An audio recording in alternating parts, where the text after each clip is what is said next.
আমরা আনুষ্ঠানিকভাবে স্থায়ী দোকান পয়লা জুলাই থেকে ইনশাল্লাহ শুরু করব।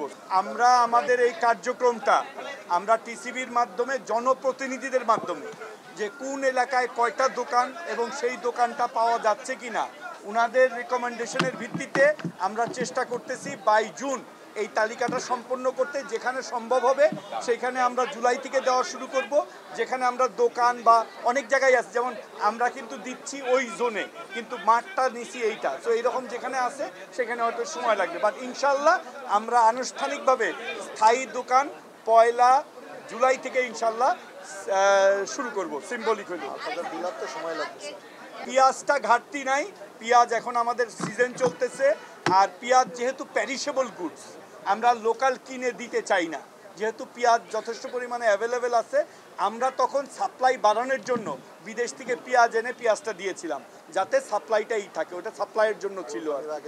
আর চিনিটা আমরা রমজান মাসে দেই, ওটা আমাদের চাহিদা বেশি থাকে রমজান মাসে। রমজান মাসের বাইরে চিনির চাহিদাটা অত থাকে না, এই জন্য আমরা চিনিটা আমরা দিই। আমরা সাবসিডাইজ রেটে দিচ্ছি। আর ওই দোকানগুলি হলে প্রয়োজন মতে সবার আপনাদের সাথে পরামর্শক্রমে যে নিত্য প্রয়োজনীয় জিনিসগুলি আছে সেগুলোও ন্যায্য মূল্যে, দুটার মধ্যে পার্থক্য আছে, ন্যায্য মূল্যে দেওয়ার জন্য আমরা মাননীয় প্রধানমন্ত্রীর অনুমতি চাবো। উনি যদি অনুমতি দেয় আমরা পরবর্তীতে সেটার ব্যবস্থা করব। যতগুলি পণ্য নিত্য প্রয়োজনীয় আপনারা রিকমেন্ডেশন দেন আমরা দেখেই করব।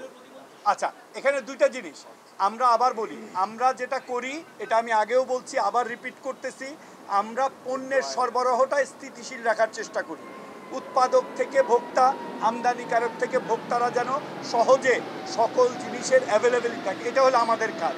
ইনফ্লেশন আপনি জানেন যে দেশে না সারা পৃথিবীতে ইনফ্লেশন, এই যুদ্ধ, ইউক্রেন রাশিয়া যুদ্ধ, ইসরায়েল গাজার যুদ্ধ, রেড সি ক্রাইসিস, বিভিন্ন কারণে ইনফ্লেশন বেড়েছে, দ্রব্যমূল্য বেড়েছে, তেলের দাম বেড়েছে। এই জিনিসটার জন্য আমাদের অন্য মন্ত্রণালয় আছে, মনিটারি পলিসি আছে, ফিসক্যাল পলিসি আছে। আমরা আশা করব আগামী বাজেটে আপনারা এটা রিফ্লেকশন দেখতে পাবেন। এটা আমার মন্ত্রণালয়ের দায়িত্ব না যে বাজারে ইনফ্লেশন কন্ট্রোল করা, আমাদের মন্ত্রণালয়ের দায়িত্ব যে বাজারের পণ্যের সরবরাহটা নিরবিচ্ছিন্ন রাখা, ওইটার চেষ্টা আমরা করছি, করে যাব। ওয়ার্ল্ড ব্যাংকের যে কমোডিটিস আউটলুক যেটা গত সপ্তাহে প্রকাশ হয়েছে, সেখানে দেখা দিচ্ছে যে জ্বালানি তেল এবং ভোজ্য তেল এবং তুলা এটার বিশ্বব্যাপী দামটা বেড়ে যাবে, এবং যেটা তিনটে আমাদের তো বেসিক কমোডিটি, যেটা আপনার সাথে জড়িত। এই ব্যাপারে আপনার কি কোনো পরিকল্পনা আছে কিনা, বা দীর্ঘমেয়াদী কোনো পরিকল্পনা আছে? জি, আমরা দীর্ঘমেয়াদী পরিকল্পনা করছি।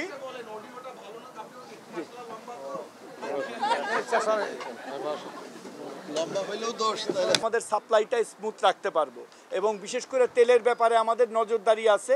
তেল কিভাবে বাল্ক আনা যায়, আমরা তো এখন বোতলে আনি, আমরা কিভাবে বাল্ক আনা যায় আমার টিসিবি কাজ করতেছে এটা নিয়ে, এবং আশা করি এই মাসে অথবা আগামী মাসে আমরা এটার একটা করব। বিকজ আপনি জানেন যে এই জিনিসগুলো এসেনশিয়াল কমোডিটি এনে রাখা, ডিস্ট্রিবিউশন করা আমরা এটা নিয়ে প্রক্রিয়া আছি। সো আমরা বাফার স্টক তৈরি করব।